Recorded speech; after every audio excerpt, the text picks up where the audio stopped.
Bien, vamos a comenzar la clase de esta semana. El tema que nos toca tratar es polaridad de moléculas o polaridad molecular. Es un tema de ingreso universitario, está muy relacionado a lo que estuvimos repasando la semana anterior, que es uniones, sí, iónicas y covalentes. Y para poder entender este tema voy a tener que tener en fresco algunas características de estas uniones que vamos a ir repasando a medida que avancemos con el tema. Bien, primero que nada me pregunto a qué se llama polaridad molecular, ¿sí?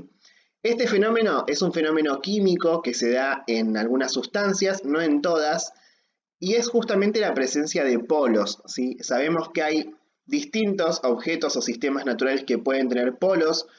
Un ejemplo muy común son los imanes que tienen el polo norte y el polo sur, las pilas, que contienen justamente un polo positivo y un polo negativo, y las sustancias químicas también a veces pueden presentar polos, también positivos y negativos, y esto va a quedar determinado por su estructura química, ¿sí? Bien, ¿en qué tipo de sustancias se puede dar este fenómeno de polaridad? Puedo tener dos casos, ¿sí? En el caso de las sustancias iónicas o compuestos iónicos, esta polaridad se da siempre, ya que hay elementos participantes que pierden electrones, quedando de positivos o en forma de cation, y elementos participantes que ganan electrones, quedando con carga negativa. Esta situación se repite siempre en una unión iónica. Por ese motivo, ¿sí? Sabemos o damos por sentado que cualquier compuesto iónico es una sustancia polar, que tiene polos. En cambio, lo que ocurre con las sustancias covalentes es que esto no siempre pasa. Puedo tener sustancias covalentes que sean polares y sustancias covalentes que no, que es lo que vamos a trabajar en esta unidad en particular. Repito, ¿sí? Vamos a ver un ejemplo para que se quede bien en claro por qué las uniones iónicas no nos interesan tanto en esta unidad. Acuérdense que cuando nosotros representamos una unión iónica, decimos que un metal, como por ejemplo en este caso el sodio, pierde un electrón que se lo cede al cloro para que estos dos elementos puedan cumplir la regla del octeto. Este intercambio de electrones ocurre siempre, porque al haber un metal y un no metal, el metal siempre tiende a perder su electrón y el no metal tiende a ganarlo, lo que hace que al final de la unión haya un elemento cation o cargado positivamente y un elemento anión cargado negativamente. De esta manera los polos en una unión iónica aparecen siempre. Por este motivo no nos interesa analizarlos, ya que damos por sentado que son moléculas o sustancias polares. Bien, ¿qué pasa con las moléculas covalentes? Voy a tener que hacer un análisis de una característica de los átomos que se llama electronegatividad. ¿Qué es la electronegatividad?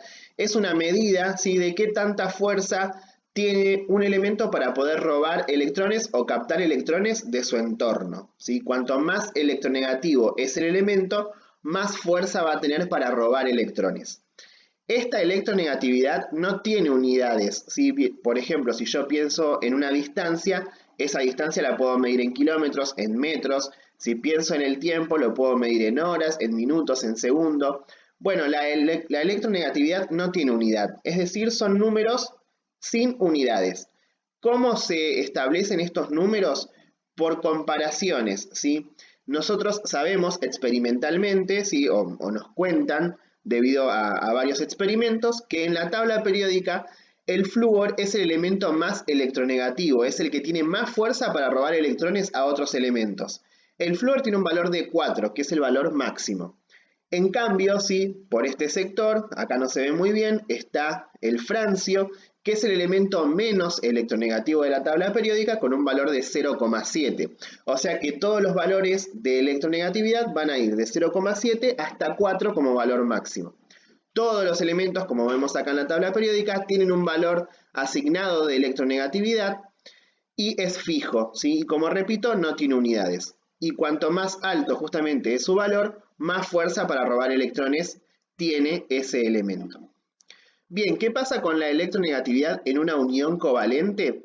Pasa que los elementos que participan en esta unión, que están en este sector, en el grupo 13, 14, 15, 16 y 17, tienen electronegatividades parecidas. Si bien no son idénticas, no son iguales, son cercanas, y eso es lo que hace que en una unión covalente un elemento no pueda robar electrones a otro, debido a que la diferencia no alcanza para que uno pierda y el otro gane, sino que deban compartir los electrones para justamente cumplir la regla del octeto. Bien, ¿cómo se relaciona esto con la polaridad? Lo que vamos a analizar en esta clase son moléculas que se llaman diatómicas. Quiere decir que son moléculas formadas únicamente por dos átomos, ¿sí? Vamos a centrarnos en estas, ya que son un poquito más sencillas de entender, para luego ir a unas moléculas un poquito más complejas. Vamos a analizar dos casos en particular. Supongamos que representamos la estructura de Lewis del átomo de la sustancia cloro. ¿Sí? El cloro es una sustancia gaseosa que se encuentra a veces en la atmósfera. Está formada por dos átomos de cloro, cada uno con 7 electrones, como ya vimos, y comparten un par para poder llegar a 8 y cumplir la regla del octeto. Si yo analizo, una vez que representé toda la unión, si analizo los valores de electronegatividad, voy a ver que en la tabla periódica el cloro tiene un valor de 3.0, sin unidad, recordamos. En este caso el otro cloro obviamente va a tener el mismo valor. Si comparo esos valores que son idénticos, que son exactamente iguales, voy a llegar a la conclusión de que ninguno de los dos átomos tiene más fuerza que el otro para robar electrones, lo cual hace que este par electrónico compartido quede en el centro de esa molécula y no se genere ningún tipo de polo en ninguno de los dos átomos participantes. Puedo decir de esta manera entonces que esta es una molécula no polar, no presenta polos. ¿Qué pasa en la unión entre hidrógeno y cloro? Recordemos que hidrógeno es un no metal también, aunque esté en la otra parte de la tabla, y que no se completa con 8 electrones, sino que se completa con 2, es decir, que compartiendo solo una vez, el hidrógeno ya se parece a un gas noble o cumplió la regla del octeto. Si yo represento la unión entre hidrógeno y cloro, me va a quedar algo como esto, ¿sí? Ahora, si analizamos el valor de electronegatividad, el hidrógeno tiene un valor de 2,1 y el cloro un valor de 3. Si comparo estos valores, obviamente el cloro es quien tiene más fuerza para robar electrones, lo que va a provocar justamente el fenómeno de polaridad molecular, que consiste en lo siguiente. Si yo pienso en este enlace, ¿sí? Yo tengo dos electrones, uno del hidrógeno y uno del cloro. Como el cloro tiene un valor más alto de electronegatividad, el electrón del hidrógeno se va a correr un poquito de lugar y se va a acercar más del lado del cloro. ¿El electrón del hidrógeno se pierde como en una unión iónica? No, el electrón sigue perteneciendo al hidrógeno, pero en ese enlace el electrón de este elemento se acerca un poquito más del otro lado, es decir, al lado del cloro. Hay un desplazamiento del electrón. No se pierde, no se cede, pero sí se desplaza un poquito para el lado derecho, es decir, para el lado del cloro. Eso genera que en el cloro se aparezca o se genere una densidad de carga negativa y en el hidrógeno una densidad de carga positiva. Recordemos que el electrón es negativo, entonces al desplazarse del lado del cloro, ese electrón es el que genera esa carga negativa y por ende del otro lado va a aparecer instantáneamente una carga positiva. Veo entonces que en esta molécula se generaron polos debido a la diferencia de electronegatividad, cosa que no pasaba en la anterior. Para que esto ocurra, para que las densidades de carga aparezcan, la diferencia de electronegatividad debe ser de al menos 0,3. Si no alcanzo ese valor, no puedo decir que se generan polos. Es decir, si yo tengo dos elementos, uno tiene un valor de 2,9 y el otro tiene un valor de 3, esa molécula no va a ser polar, porque la diferencia, repito, debe ser de al menos de 0,3. Puedo decir entonces que la unión entre hidrógeno y cloro es una unión polar o una sustancia polar. ¿Para qué sirve esto? ¿Cuál es la aplicación industrial? Industrialmente es muy importante saber si una sustancia se puede disolver en otra. Por ejemplo, cuando se preparan pinturas u otros productos industriales, se utilizan sustancias que tienen que tener la capacidad de ser miscibles entre ellas, es decir, que se puedan disolver. Esto es lo que me va a permitir a mí justamente el conocer la polaridad de una molécula. ¿Por qué digo esto?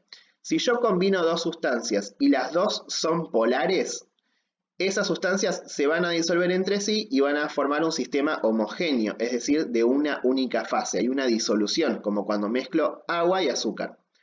Si mezclo una sustancia no polar con otra que también sea no polar, va a pasar lo mismo. Se van a disolver, son miscibles, ese sistema va a tener una fase y por ende va a ser homogéneo.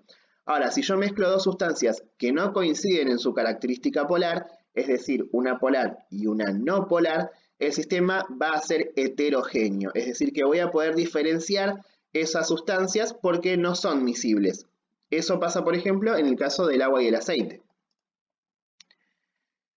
Bien, vamos a ver un último ejemplo para ver si queda del todo claro. Supongamos que en un recipiente tenemos moléculas de bromo 2, bromo gaseoso, y moléculas de fluoruro de cloro, ¿sí? Cloro y flúor. Si yo represento las estructuras de Lewis, ¿sí? de estas sustancias, voy a obtener algo como lo siguiente, lo que tengo graficado acá. Por un lado, el cloro y el flúor comparten un electrón, ambos tienen 7, así que compartiendo uno llegan a 8, y me queda algo como esto.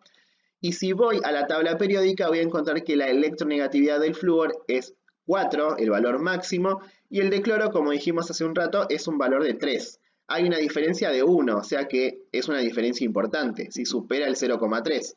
Por ende, el flúor, que es más electronegativo, va a tener más cerca el electrón del enlace y se va a generar una densidad de carga negativa en el lado derecho del lado del flúor.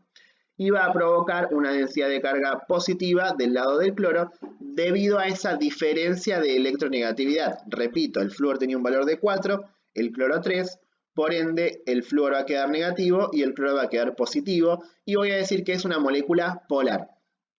Ahora, en el caso del bromo gaseoso, el bromo 2, son dos átomos de bromo iguales, comparten un electrón para llegar a 8, pero acá no vale la pena ni siquiera buscar el valor de electronegatividad.